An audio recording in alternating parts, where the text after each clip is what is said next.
Hello and good afternoon. I just ate at this restaurant in Vilcabamba.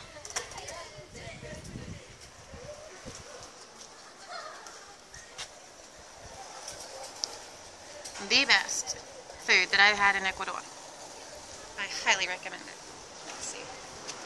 Can't see what I'm shooting. It's right here on the corner. La Esquina. This is the oil fragrance place that's not open right now that I need to go into. And it's right across the street from Horses of Holger. Yeah.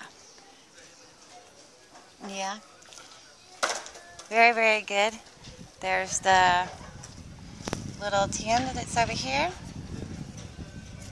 I had nachos, bean and cheese nachos, and the salsa. Oh my God. Excelente. Probably the best salsa I've had since I left Texas. So, now we'll walk back up to the square. It's only a block down from the main parque. And if you come to Vilcabamba, I highly suggest that you eat there. If not, you're missing out. Ciao.